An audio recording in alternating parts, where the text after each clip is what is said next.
نحمده ونصلي على رسوله الكريم اما بعد فاعوذ بالله من الشيطان الرجيم بسم الله الرحمن الرحيم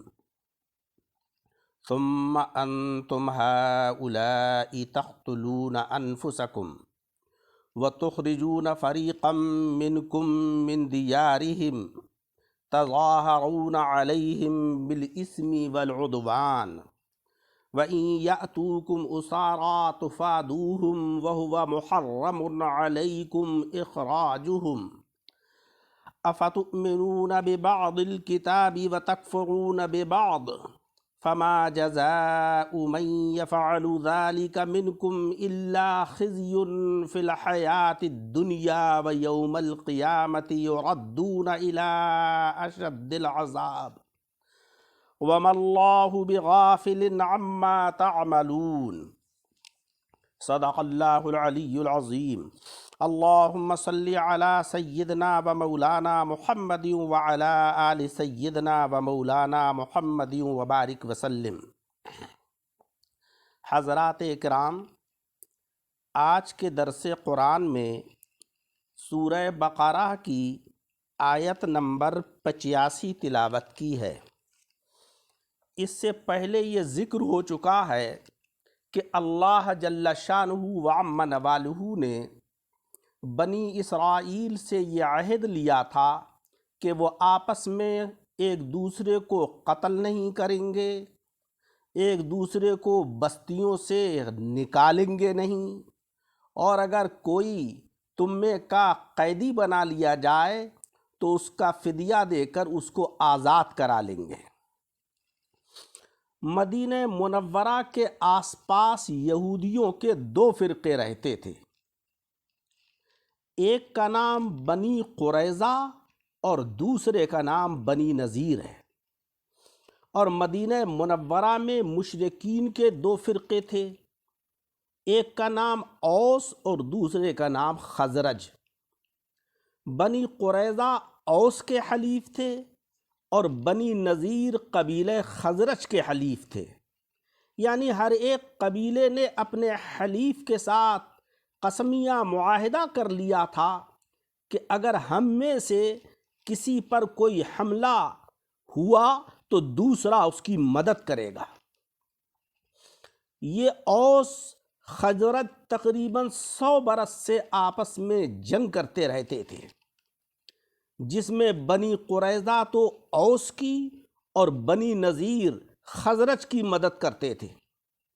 اب جنگ اس طریقے سے ہوتی تھی کہ اوس اور بنی قریظہ ایک طرف ہوتے تھے اور خزرج اور بنی نذیر دوسری طرف ہوتے تھے۔ آپس میں خوب کشت و خون ہوتا تھا، جس کی وجہ سے بنی قریظہ کو بنی نذیر اور بنی نذیر کو بنی قریظہ قتل کرتے تھے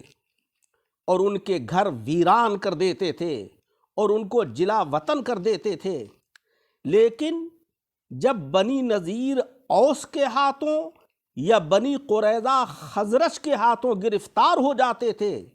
تو وہ ان کو مال دے کر چھڑا لیتے تھے، یعنی بنی قریظہ کو بنی نذیر اور بنی نذیر کو بنی قریظہ چھڑایا کرتے تھے، باوجود اس کے کہ اگر وہی شخص جنگ کے وقت ان کے سامنے آ جاتا تو اسے وہ قتل کرنے میں ہرگز تأمل نہیں کرتے تھے۔ جب لوگ ان سے کہتے کہ تم خود ہی انہیں قتل اور جلا وطن کرتے ہو اور پھر خود ہی قید سے آزاد کراتے ہو، یہ کیا حرکت کرتے ہو تم؟ تو وہ یہودی جواب یہ دیتے تھے کہ ہمیں توریت میں اپنی قوم کے قیدیوں کو چھڑانے کا حکم دیا گیا ہے کہ جب تم میں کا کوئی قیدی بنا لیا جائے تو اس کو چھڑاؤ۔ جب ان سے سوال ہوتا کہ پھر تم ان سے جنگ کیوں کرتے ہو، تو وہ کہتے کہ ہم اپنے حلیف کو ذلت سے بچانے کے لیے ایسا کرتے ہیں، یعنی ہمارے جو حلیف ہیں بنو قریظہ کے اوس اور بنی نذیر کے خزرج، تو ہم یہ نہیں چاہتے کہ ہمارے حلیف ذلیل ہوں، کمزور پڑ جائیں اور وہ قتل کیے جائیں، ہم اس لیے ان کی مدد کرتے ہیں۔ اس آیت میں ان کے اس فعل پر ملامت کی جا رہی ہے کہ اے یہودیوں، تم سے تو 4 عہد لیے گئے تھے، آپس میں قتل و قتال نہ کرنا، کسی کو جلا وطن نہ کرنا، اپنی قوم کے مقابل دشمن کو امداد نہ دینا اور قیدیوں کو چھڑانا۔ اس کے کیا معنی ہے کہ تم نے 3 حکموں کو تو نہیں مانا اور ایک حکم کے اوپر عمل کیا؟ کیا بعض کتاب ماننے کے قابل ہے اور بعض انکار کے لائق ہے؟ جو قوم ایسی حرکتیں کرے گی، یعنی اللہ کے بعض کلام کو تو مانے گی اور بعض کلام کو نہیں مانے گی، تو وہ دنیا میں بھی رسوا اور آخرت میں سخت عذاب کی مستحق ہوگی۔ چنانچہ دنیا میں تو ان کی رسوائی سن 3 ہجری میں بنی قریظہ مسلمانوں کے ہاتھوں قتل کر دیے گئے۔ ایک دن میں ان کے 700 آدمی مارے گئے، اور بنی نذیر مدینہ منورہ سے نکال کر خیبر میں رکھے گئے، اور حضرت عمر فاروق اعظم رضی اللہ تعالی عنہ کے زمانے میں وہاں سے بھی نکال دیے گئے۔ یہ لوگ بارگاہ مصطفی سے ایسے نکلے کہ اب تک ان کا کہیں ٹھکانہ نہیں ہے۔ اب بھی جرمنی کے اور دوسرے ممالک کے یہودی نکالے ہوئے در بدر مارے پھر رہے ہیں، اور انشاءاللہ قیامت تک ایسے ہی پھرتے رہیں گے۔ ان کے قتل اور جلا وطنی کی وجہ سے اللہ جل شانہ وعم نوالہ نے ان کو ایسا رسوا کیا، اتنا رسوا کیا کہ وہ ہمیشہ ہمیش کے لیے رسوا اور ذلیل ہو گئے۔ اللہ تبارک و تعالی نے اس آیت کریمہ کے اندر اسی چیز کا ذکر فرمایا ہے۔ اب رہے وہ یعنی اوس و خزرج، یہ مدینہ طیبہ کے مشرکین تھے۔ جناب نبی اکرم صلی اللہ علیہ وسلم جب جلوہ گر ہوئے تو انہوں نے اسلام کو قبول کیا، اور پیارے آقا علیہ السلام کے اوپر ایسے جانثار اور فدا ہوئے کہ آپ علیہ السلام کی صحبت سے دین کی اس قدر اشاعت کی کہ آج انہی حضرات کو حضرات انصار صحابہ رضی اللہ تعالی عنہم کے نام سے ہم جانتے ہیں۔ انہی کا احسان ہے ہمارے اوپر کہ دین کی روشنی ان کے ذریعے سے ہم تک پہنچی، اور الحمدللہ ایمان کی دولت سے ہم مالا مال ہوئے۔ قرآن عظیم کی جو آیت کریمہ تلاوت کی ہے، اس کا ترجمہ ہے کہ ثم انتم ہؤلاء، پھر یہ جو تم ہو، تقتلون انفسکم، اپنی جانوں کو تم قتل کرتے ہو، وتخرجون فریقا منکم، اور اپنے میں سے تم ایک فریق کو من دیارہم، ان کی بستی سے نکال دیتے ہو، تظاہرون علیہم بالاسم والعدوان، اور ان پر ان کے مخالف کی گناہ اور زیادتی کے اندر مدد کرتے ہو، یعنی بنو قریظہ اوس کی اور بنی نذیر خزرج کی۔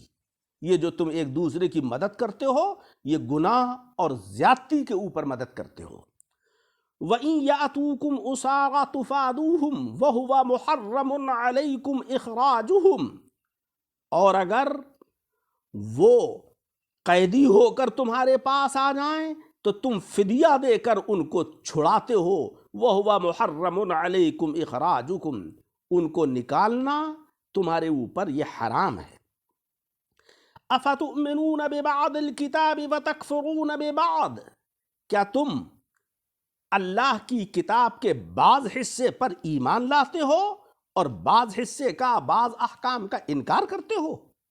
فَمَا جَزَاءُ مَن يَفْعَلُ ذَلِكَ مِنْكُمْ إِلَّا خِزْيٌ فِي الْحَيَاةِ الدُّنْيَا وَيَوْمَ الْقِيَامَةِ يُرَدُّونَ إِلَىٰ أَشَدِّ الْعَذَابِ، کیا بدلہ ہے اس کا کہ جو تم میں سے یہ کرے، مگر دنیا کے اندر رسوائی اور قیامت کے دن سخت عذاب کی طرف پھیرا جائے گا ان کو۔ اور اللہ تبارک و تعالی بے خبر نہیں ہے اس سے کہ جو تم کرتے ہو۔ حضرات اکرام، اس آیت کریمہ سے ایک فائدہ تو یہ حاصل ہوا کہ ظلم اور حرام کام پر مدد دینا بھی حرام ہے، کہ جس طریقے سے بنی قریظہ اوس کی اور بنی نذیر خزرج کی مدد کرتے تھے تو وہ حرام اور گناہ کے اوپر مدد کرتے تھے، تو اللہ تبارک و تعالیٰ نے ان کو اس سے منع فرمایا اور یہ بھی بتایا کہ تمہارے لیے دنیا میں بھی رسوائی ہے اور آخرت میں تمہارے لیے عذاب ہے۔ لہذا سود لینا دینا، دلوانا لکھنا، جھوٹی گواہی دینا، یہ سب حرام ہوئے کیونکہ یہ گناہ ہے۔ دوسرا فائدہ یہ ہے کہ حرام میں قطعی کو حلال جاننا یہ کفر ہے۔